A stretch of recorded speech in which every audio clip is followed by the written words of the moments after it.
Hi friends, ఈరోజు నేను chicken pakodi యూట్యూబ్లో చూసి చేశానండి. అది నేను ఎలా చేశానో స్టెప్ బై స్టెప్ చూపిస్తాను. మీకు కూడా నచ్చితే కనుక చూసి ఒకసారి ట్రై చేయండి.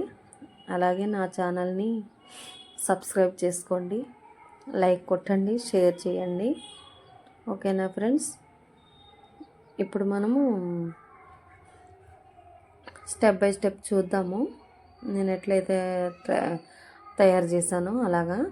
చూసారా, ముక్క మంచిగా క్రిస్పీగా ఉంది. ఓకేనా ఫ్రెండ్స్? ముందుగా మనం జీలకర్ర తీసుకుని అది కొద్దిగా వేడి చేసుకుని పొడి చేసుకోవాలి. రోట్లో అయినా పర్లేదు, మిక్సీలో అయినా పర్లేదు. అయితే చికెన్లో కొద్దిగా నేను ఉప్పు కారం ముందే కలిపి పెట్టుకున్నానండి. అయితే తర్వాత మళ్ళీ సరిపోదు అన్నట్టు మళ్ళీ వేసుకున్నాను. ఒక అరచెక్క నిమ్మరసం పిండుకొని కొద్దిగా పసుపు యాడ్ చేసుకోవాలి. తర్వాత కొంచెం కారం కూడా వేసుకోవాలి. కొద్దిగా అల్లం వెల్లుల్లి పేస్ట్ వేసుకోవాలి. నేను ఆ క్లిప్ అయితే మర్చిపోయానండి తీయడం. సాల్ట్ కూడా సరిపడినంత వేసుకోవాలి. తర్వాత 2 స్పూన్ల బియ్యం పిండిని వేసుకోవాలండి. ఒక 2 స్పూన్లేమో శనగపిండి వేసుకోవాలి. శనగపిండి వేసుకొని ఒక స్పూన్ ఏమో గరం మసాలా పొడి అండి, ఒక స్పూను జీలకర్ర పొడి ముందుగా దంచి పెట్టుకున్నాం కదా అదండి.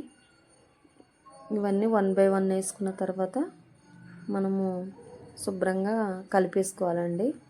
ఆ మసాలాలన్నీ ముక్కలకి పట్టే విధంగా కలుపుకొని ఒక అరగంట కానీ గంట కానీ ఎక్కువసేపు నానితే కొంచెం పకోడీలు బాగా వస్తాయండి. అందుకని నైట్ అంతా నానబెట్టినా కూడా బాగుంటుంది. నైట్ అంతా నానబెట్టి పొద్దున్న వేసుకోవచ్చు, లేదంటే పగలంతా నానబెట్టి సాయంత్రం వేసుకోవచ్చండి. నిమ్మచెక్క ఒకటి పిండాను, సరిపోదేమో అన్నట్టు మళ్ళీ ఇంకొకటి పిండానండి నేను. ఇప్పుడు నూనె వేడి చేసుకొని నూనె కాగిందా లేదా అని చెక్ చేసుకున్న తర్వాత అప్పుడు మనము ఇవి కలుపుకున్న ముక్కలు ఉన్నాయి కదా ఫ్రిడ్జ్లో పెట్టిన తర్వాత, ఆ ముక్కల్ని 1 బై 1 నెమ్మదిగా వేసుకోవాలి. కలిపేసుకున్న పర్వాలేదు, ఫ్రై అయిన తర్వాత విడిపోతాయి అవి. వేసుకున్న తర్వాత మరి ఎక్కువ మంట పెట్టొద్దండి, తక్కువ మంట పెట్టి మీద వండుకోవాలి. సిమ్లో కాదు, అలాగని హై ఫ్లేమ్ కాదు, మీడియం ఫ్లేమ్ మాట. చూసారా, మిగిలిన పిండిని కూడా మనము అట్లనే వేసుకోవాలి. వేసుకొని మనము కింద ఆయిల్ అబ్జర్వ్ చేయడానికని నేను టిష్యూ పేపర్ వేసుకున్నానండి. నేను ఎక్కువ ట్రై చేయలేదు, మళ్ళీ పాడైపోతే పిల్లలు తినరు అనేసి కొంచెమే ట్రై చేశాను. బాగా వస్తే తర్వాత ఎక్కువ వేయచ్చని. పర్వాలేదండి, బాగానే వచ్చింది. అయితే మిగిలింది కూడా వేసేసుకొని మనము మిగిలిన ముక్కలను కూడా మనం ఫ్రై చేసేసుకోవాలి. అదే పకోడీలు వేసేసుకోవాలన్నమాట. వేసుకున్న తర్వాత అప్పుడు పచ్చిమిరపకాయలు కూడా ఫ్రై చేసుకుని వేసుకోవాలండి. కొంతమంది కారంగా ఇష్టపడతారు కదా,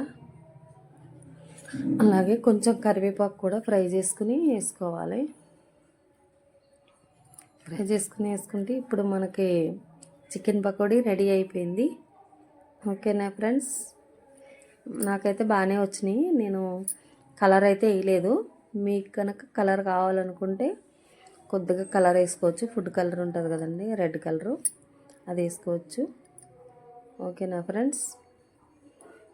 నాకు సపోర్ట్ చేయండి ప్లీజ్. మళ్ళీ చెప్తున్నాను అనుకోకుండా నా ఛానల్ని సబ్స్క్రైబ్ చేయండి. Okay friends, bye friends.